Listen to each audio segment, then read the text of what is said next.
10 minutes. Le podcast des Français dans le monde.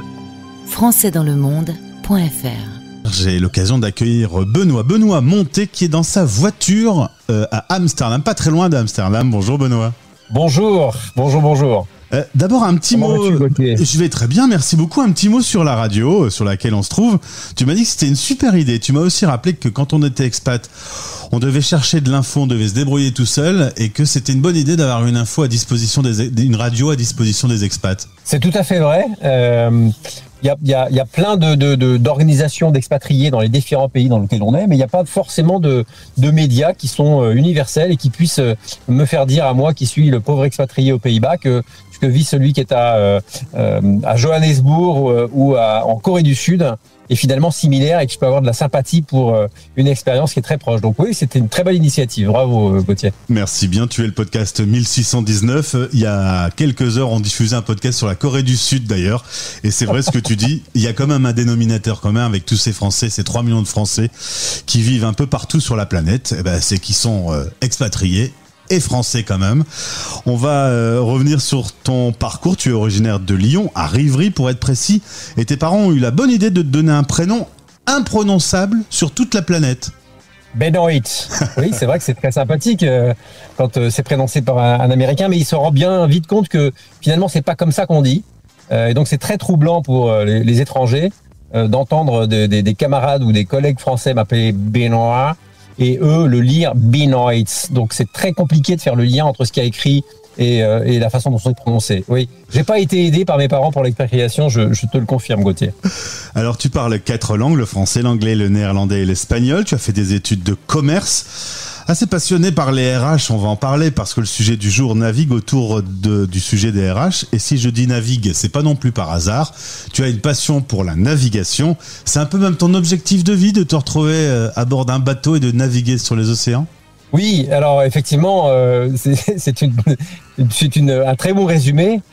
Finalement, s'expatrier, c'est un peu comme naviguer. Quand on part dans un bateau, c'est le seul sport où on peut pas dire stop. On peut pas dire voilà, j'en ai marre de la tempête, donc je rentre à terre. Non, il faut faire face. Et puis ça peut prendre plus longtemps pour rentrer que ça n'a pris pour partir. Et finalement, l'expatriation, c'est un peu comme la voile. On part à l'étranger, on sait que ça va être un peu compliqué. Et puis quand on en a marre, on peut pas forcément rentrer. On peut pas forcément tout laisser tomber. On peut pas forcément aller dîner chez ses potes ou ce qu'on avait l'habitude de faire. Et il faut gérer. Voilà. Et c'est peut-être pour ça que j'aime autant la mer et que je me suis si bien sorti dans l'expatriation. Bon, reste à Amsterdam, l'eau monte dans tous les cas. Donc si c'est pas toi qui vas à la mer, c'est la mer qui va venir à toi. C'est les champions du monde des digues. Donc pour l'instant, on est bien protégés. On va évoquer rapidement le boulot que tu fais aujourd'hui. Tu proposes des certifications dans le domaine du développement durable. Tu as créé ta propre boîte. On va en parler plus longuement dans un autre podcast, mais tu penses que chacun peut faire quelque chose et sans trop de contraintes pour une meilleure planète ? Oui, absolument. Je pense que c'est vrai que c'est compliqué à l'échelle de l'entreprise, à l'échelle de tous les centaines de milliers de métiers qu'ils peuvent avoir dans les entreprises, de se dire qu'est-ce que je peux faire moi ? Et c'est vrai qu'il y a des centaines et des milliers ou des milliards de petites actions qu'on peut faire. Et finalement, la réflexion, elle tourne toujours autour de 2 sujets. Comment est-ce que je peux consommer différemment et comment est-ce que je peux agir différemment. Donc, qu'est-ce que j'achète et qu'est-ce que je consomme ? Voilà.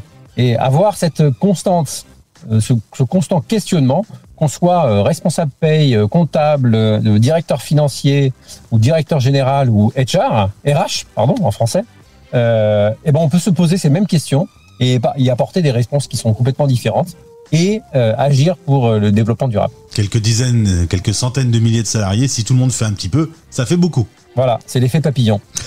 Alors on va parler RH justement. Tu as envie d'évoquer un sujet qui est l'expat professionnel. Ça arrive, des salariés qui ont l'occasion de partir au bout du monde et puis qui vont vivre une expérience d'expat.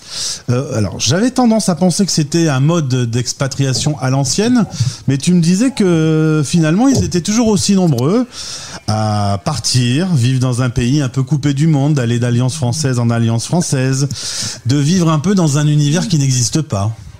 Oui, il y en a toujours. Alors, depuis que je suis en ressources humaines, depuis plus d'une vingtaine d'années, j'ai toujours entendu dire que voilà, les expatriés, c'est fini. Maintenant, qu'on soit à New York ou à Paris ou à Los Angeles ou à Amsterdam, hein, tout le monde peut payer son loyer et trouver une école pour ses enfants. Et donc, pourquoi mettre des conditions d'expatriation ? Eh bien, cette question, elle est toujours vraie et pourtant, il y a toujours des expatriés. Et pourtant, tout le monde parle anglais, alors que effectivement, à l'époque, il y avait une aide, un accompagnement. Et donc, l'expatriation, je pense que ça ne changera pas, ou que ça ne. Alors, il y aura des variations, il y en aura plus ou moins en fonction, clairement, hein, de l'activité ou de la santé économique de l'entreprise, mais ça ne changera pas parce que c'est un cadre qui est très important ou qui est très utile pour des sociétés, quelle que soit leur taille, pour pouvoir envoyer quelqu'un dans un pays qui est différent d'un point de vue culturel en ayant des codes qui soient les mêmes. Donc finalement, le fondement de l'expatriation, c'est ça, c'est d'envoyer dans un autre pays quelqu'un qui a ses codes pour faciliter la communication lors de l'installation d'une entité sur un autre continent ou dans un autre pays. Alors, si vous êtes RH dans l'entreprise, écoutez bien ce podcast, parce qu'en gros, le conseil, c'est que si vous envoyez un salarié au bout du monde, n'en faites pas un expat professionnel. Il faut faire attention, c'est que s'il part, c'est dans des conditions précises, et il faut même directement penser à son retour en France, sinon il se déconnecte. Voilà, je pense que ça c'est. Alors on l'entend beaucoup hein, dans les cercles de responsables expatriés ou dans les entreprises. C'est vrai que la chose la plus clé, la plus importante dans une expatriation, c'est la préparation du retour. Quand on sélectionne le candidat, il faut penser à préparer le retour. Quand on fait partir le candidat, il faut penser à ses conditions de retour. Et quand il revient, évidemment, il faut gérer ses conditions de retour.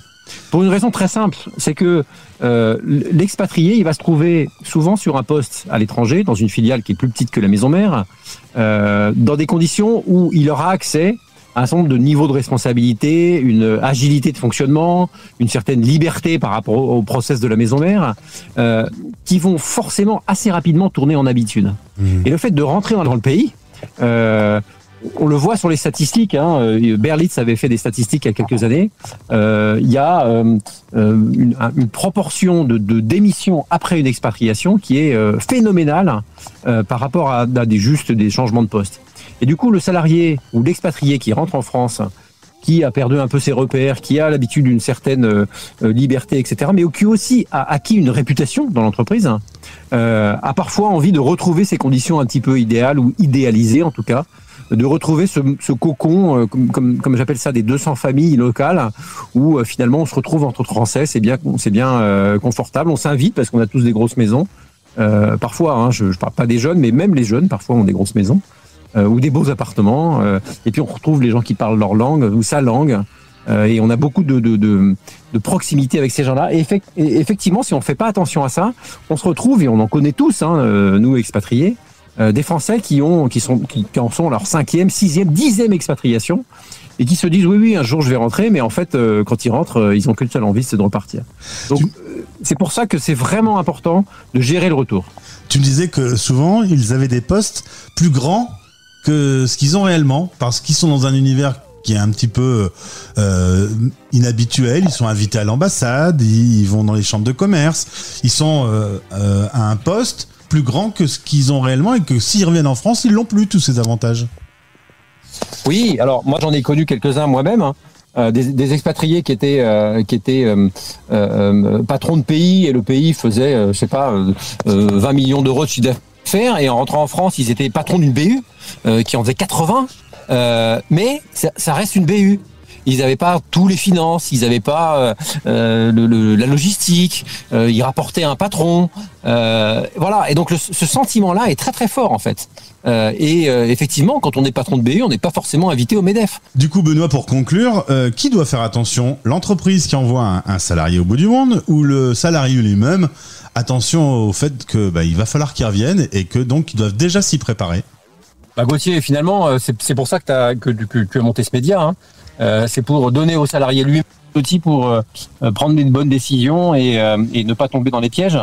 Donc oui, c'est au salarié lui-même qui doit s'informer, c'est comme tout. Hein. Mais c'est à l'entreprise aussi d'avoir les bonnes informations, parce que souvent dans l'entreprise, que ça soit le patron qui envoie en expatriation ou le RH qui gère les conditions, il n'est pas forcément au fait de ces détails humains pour ne pas l'avoir vécu lui-même. Donc oui, c'est une double responsabilité, à la fois de l'expatrié lui-même, et puis de son entreprise. C'est noté, merci Benoît. On se retrouvera donc pour parler de Dam Tower prochainement sur cette antenne. Merci beaucoup, bon retour à la maison du coup, parce que ta voiture t'attend, t'es sur les starting blocks. Mais merci beaucoup Gauthier pour l'occasion que tu m'as donnée de pouvoir partager mon expérience et puis ce que j'ai pu voir dans les différentes expatriations. Et puis bonne continuation à toi et bravo pour cette radio super intéressante à destination des expatriés. Merci à toi. Merci, au revoir. Au revoir. Français dans le monde.